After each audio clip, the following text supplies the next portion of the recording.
Pemirsa, sidang gugatan perdata ijazah palsu Presiden RI ke-7 Joko Widodo di Pengadilan Negeri Surakarta memasuki babak baru. Teman seangkatan Jokowi ikut membela dengan mengajukan gugatan intervensi kepada penggugat tim UGM. Pihak penggugat dan tergugat telah memberikan tanggapan terkait adanya permohonan intervensi pihak ketiga. Dalam sidang selanjutnya, majelis hakim juga akan menentukan dalam putusan sela.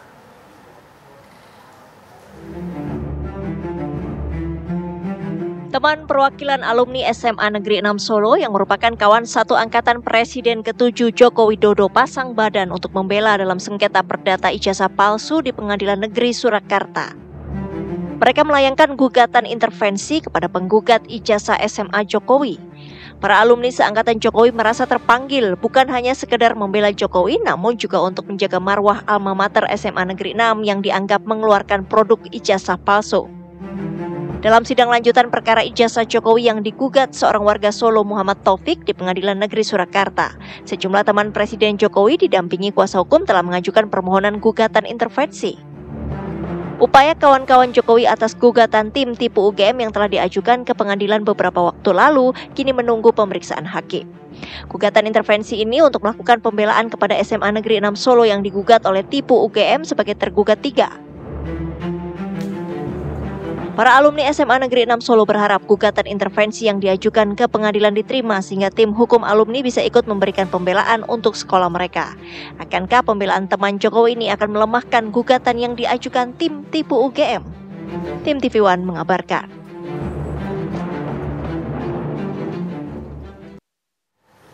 Ya, apakah permohonan intervensi akan melemahkan gugatan yang diajukan tim tipu UGM dalam sidang perdata kasus ijazah palsu Jokowi? Lalu bagaimana posisi teman SMA Jokowi secara hukum di pengadilan?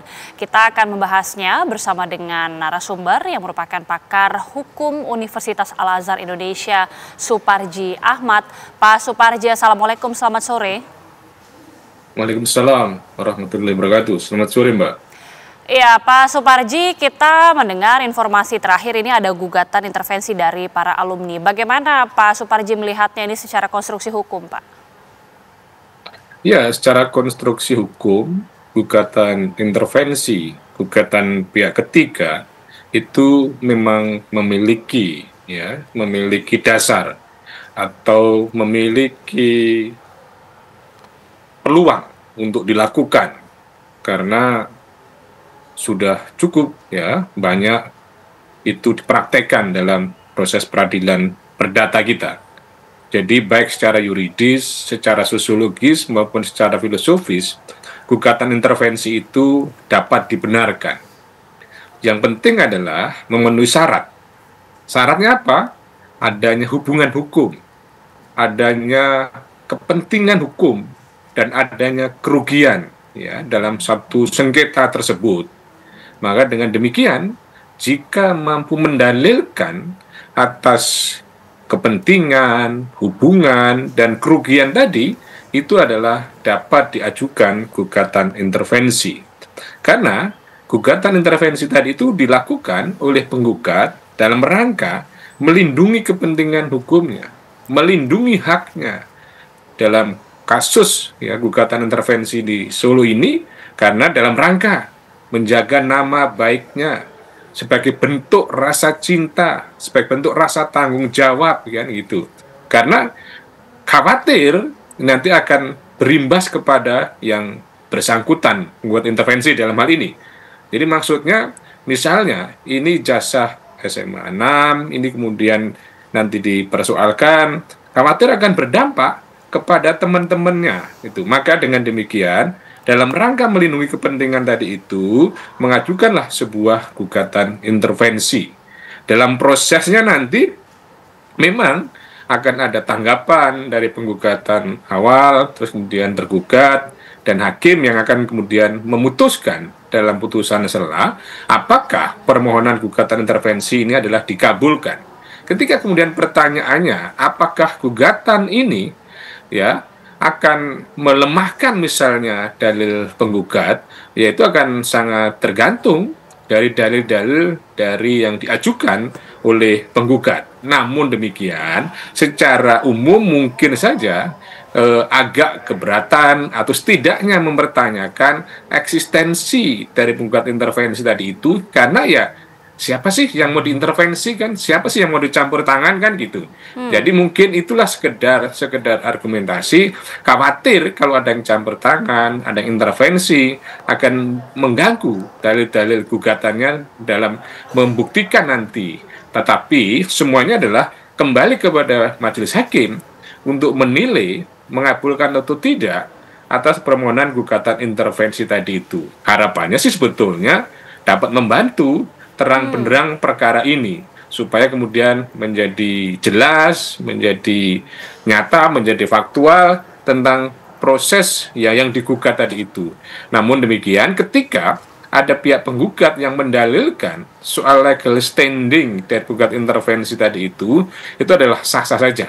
Tinggal bagaimana kemudian pihak penggugat intervensi itu mendalilkan tentang 3 hal tadi itu. Hubungan hukum, kepentingan hukum, dan kerugian hukum akibat adanya gugatan tadi itu.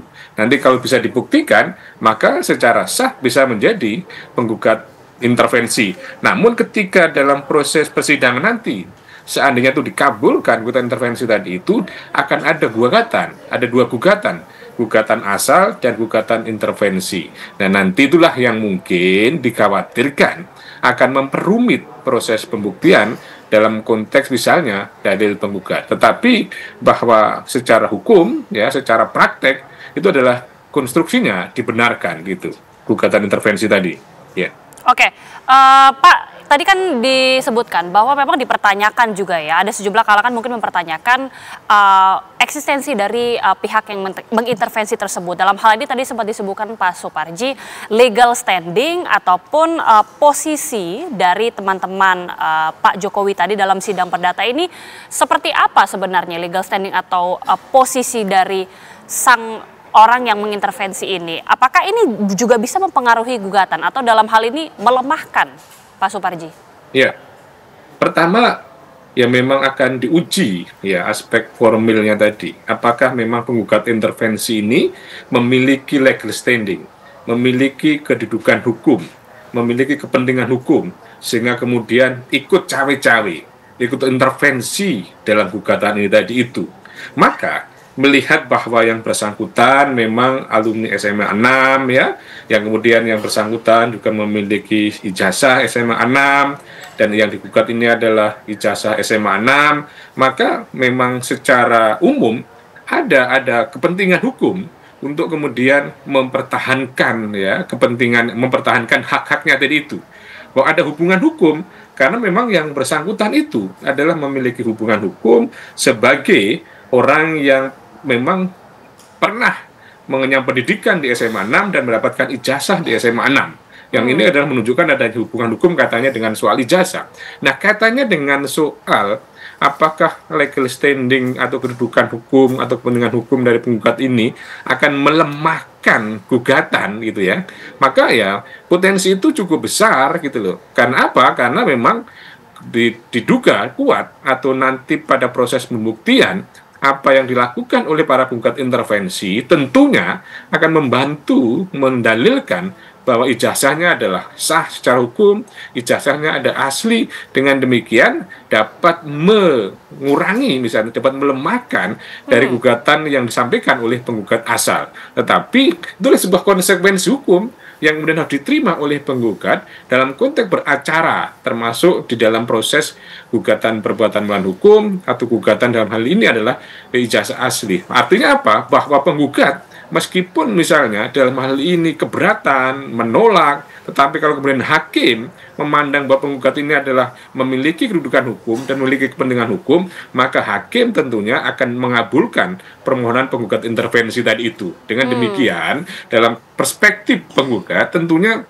tidak semata-mata misalnya keberatan atau mempertanyakan, tetapi juga harus antisipasi bagaimana ke depan proses pembuktian atas gugatan asalnya itu dikabulkan. Jadi kalau kaitannya dengan soal bahwa ini implikasinya bagaimana terhadap penggugat asal, maka saya kira potensinya akan memperumit proses pembuktian dalam arti yang dibuktikan tidak hanya gugatan asal, tetapi juga gugatan intervensi. Ya. Dan yang kedua akan berimplikasi bahwa kemungkinan itu akan memperkuat dalil-dalil tergugat, karena secara umum saya kira penggugat ini memiliki kepentingan yang sama terhadap kepentingan tergugat, yaitu memastikan keabsahan dari ijazah tadi itu. Dan yang ketiga, memang ini akan menjadi tidak mudah bagi penggugat untuk mendalilkan bukti-buktinya gitu. Ya, jadi mana yang kemungkinan lebih dipertimbangkan oleh hakim menurut perspektif dari Pak Suparji ketika ada gugatan asal, gugatan terhadap ijazah, ini kemudian juga ada gugatan intervensi yang tadi disebutkan akan semakin memperumit, atau jangan-jangan ini dengan adanya gugatan intervensi ini justru bisa semakin mungkin memenangkan dari pihak Jokowi begitu, Pak Suparji? Iya, yang pertama yang dilakukan oleh hakim adalah memberikan putusan. Dalam putusan sela nanti itu akan mengabulkan permohonan gugatan intervensi atau tidak. Itu yang pertama, menarik untuk ditunggu.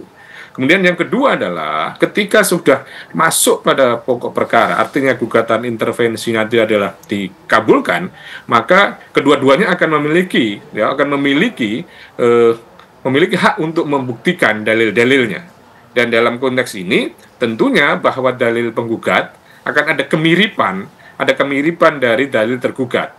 Dan dalam perspektif hukum perdata kan siapa yang mendalilkan maka harus membuktikan. Maka dalam hal ini mengatakan bahwa ketika penggugat dalilnya ini adalah ijazahnya asli, ijazahnya sah, maka kemudian itu akan mendalilkan, membuktikannya. Dan yang ketiga, katanya dengan apakah ini akan memperumit atau kemudian sebaliknya berpotensi membuat terang benderang perkara, saya kira bahwa bisa kedua-duanya. Yang pertama adalah ketika dikualifikasi memperumit, karena memang ada tambahan pihak. Kan semula hanya dua pihak, penggugat dan tergugat. Yang ini kemudian kan ada dua juga gugatan yang harus dibuktikan. Saya kira ini kan menjadi satu persoalan dalam proses pembuktian. Tetapi pada sisi yang lain berpotensi membuat terang benderang perkara, karena hakim membantu dibuktikan untuk mendalilkan keabsahan ijazah tadi itu. Jadi dalam perspektif itu ada dua kemungkinan, bisa memperumit, bisa mempermudah persoalan ini menjadi lebih terang benderang perkaranya. Gitu. Kita akan lihat bagaimana kemudian dua kemungkinan yang terjadi. Kita akan ikuti bagaimana dinamikanya. Tapi terima kasih sekali lagi Pakar Hukum Universitas Al-Azhar Indonesia, Pak Suparji Ahmad, sudah bergabung bersama kami di Kabar Petang. Selamat pagi, selamat sore, Pak.